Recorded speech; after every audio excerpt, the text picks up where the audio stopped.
If ye love wealth better than liberty, the tranquility of servitude better than the animating contest of freedom, go home from us in peace. We ask not your counsels or arms. Crouch down and lick the hands which feed you. May your chains set lightly upon you, and may posterity forget that ye were our countrymen. Hello, history friends, and welcome back to Historical USA. Here, we discover the people, places, and events that made America. I'm your host, historian Lisa Weekland, and today we're diving into a pivotal moment in American history that set the stage for the American Revolution. And no, I'm not talking about the Boston Massacre, the Boston Tea Party, or even Lexington and Concord. I'm talking about something that most people have never even heard of, the Massachusetts Circular Letter. Now buckle up, because this is one wild ride through the 1760s.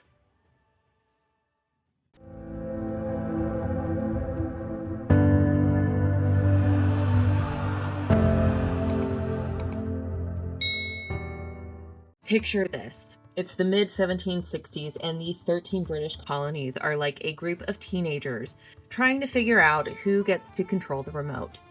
Each colony has its own interests, economies, and cultures, and they're all feeling a bit cranky about their mother, Great Britain.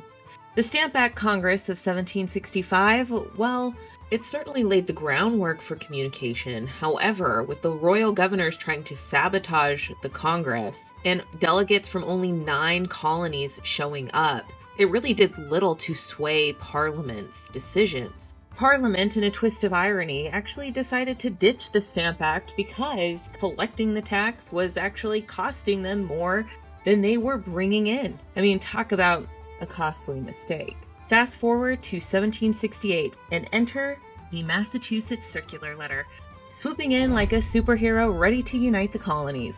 This letter was the rallying cry that the Stamp Act Congress could only dream of.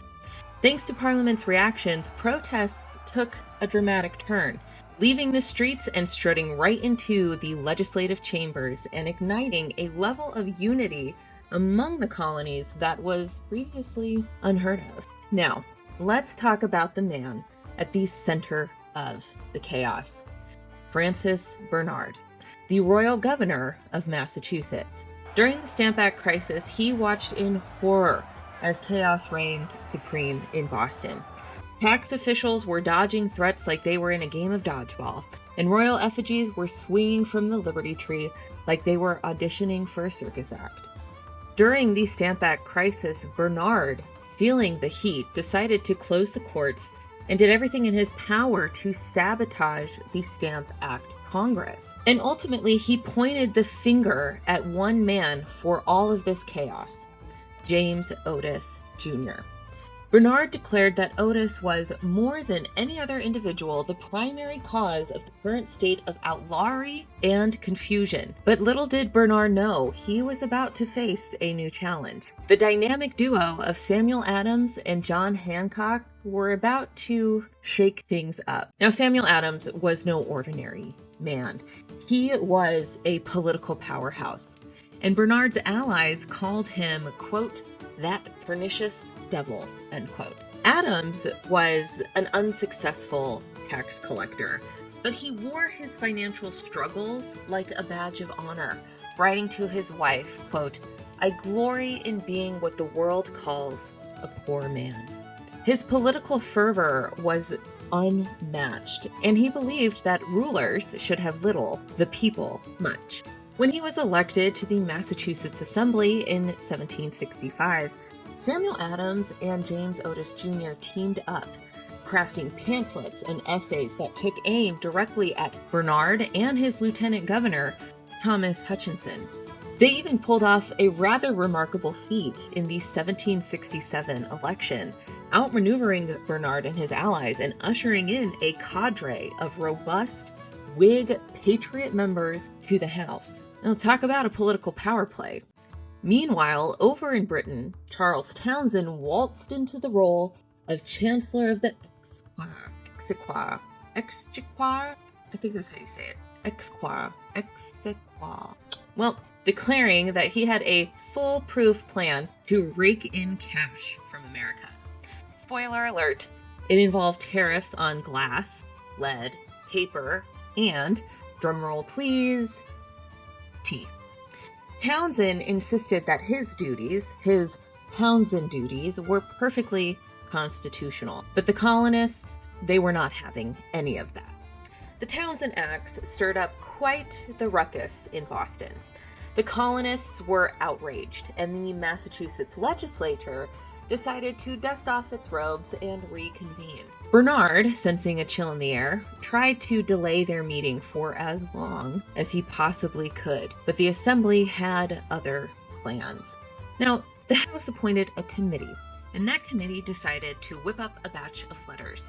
One for the Secretary of State for North America, a Lord Hillsborough, another a letter for King George III himself, and a third letter known as the Massachusetts Circular Letter, urging every colonial assembly to join forces against these dreaded Townshend Acts. Bernard, in a tizzy, begged to see the letters, especially the letter to the king, before it was sent off to London. But the Speaker of the House, Thomas Cushing, refused. The king's letter, though, boldly proclaimed the rights of the colonists as proud Englishmen and loyal subjects of the king.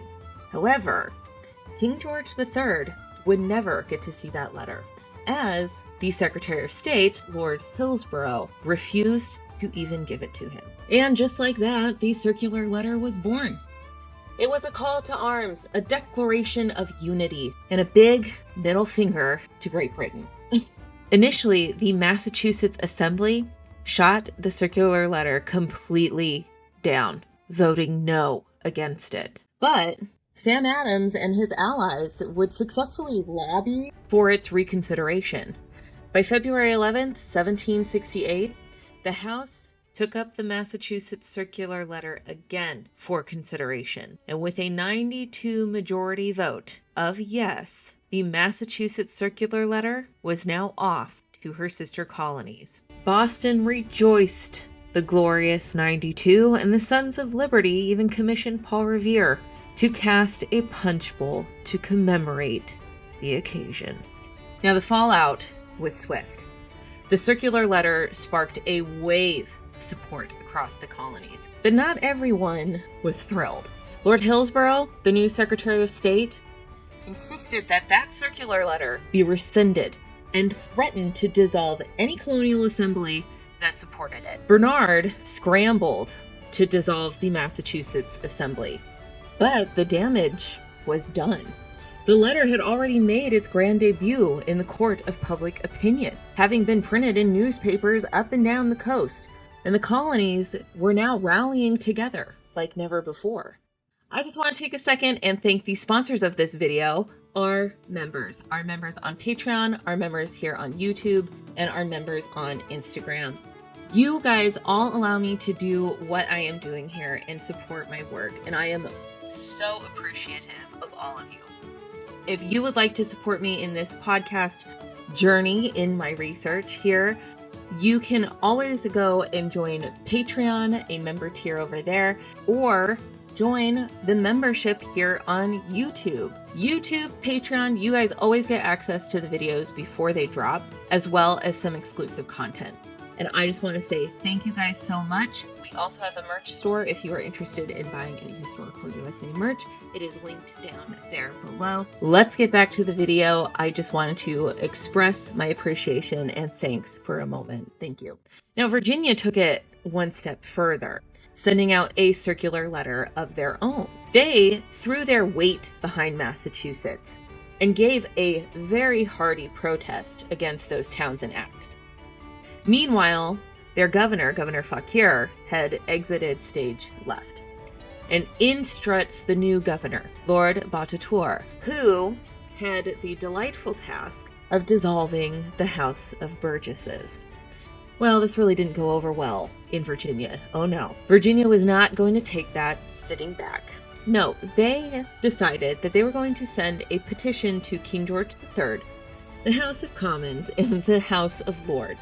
I mean, if you're gonna complain, why not cover all your bases, right? It's like sending a text, an email, in a carrier pigeon just to make sure your message gets through. George Washington, according to Ron Chernow in his biography, Washington, A Life, wrote that the events of 1768 to 1769 were like a light bulb moment for our future first president. He went from being a rich, disaffected planter to a rabid militant against British policies.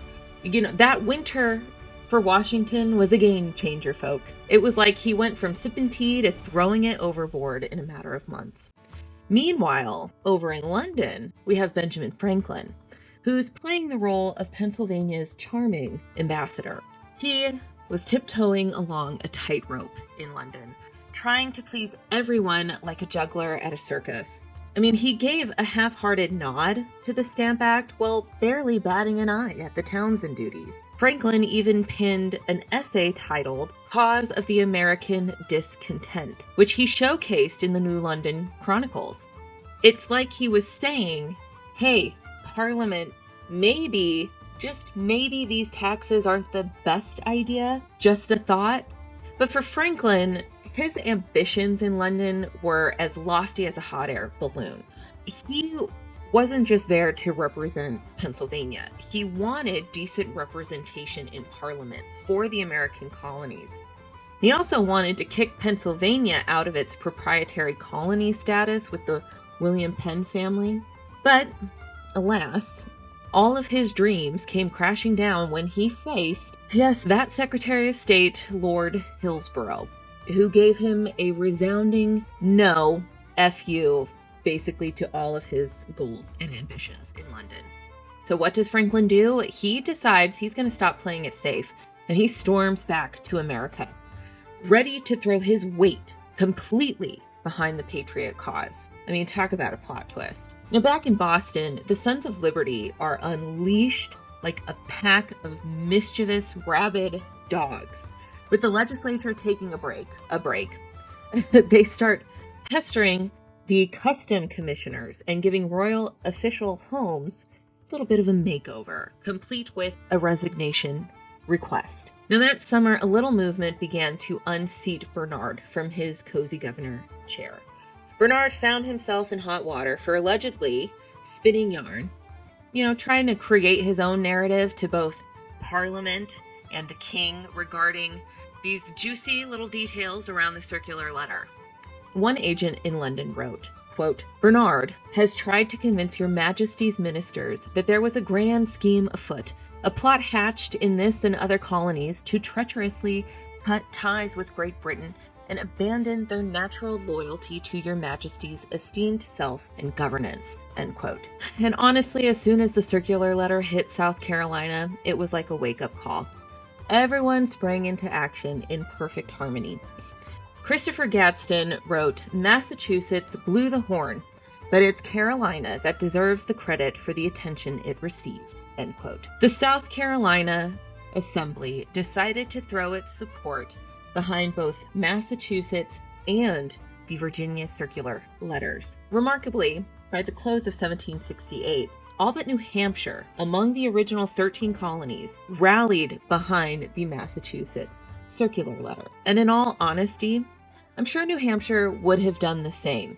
However, the governor of New Hampshire absolutely refused to call New Hampshire's legislature back into session while all of this was going on.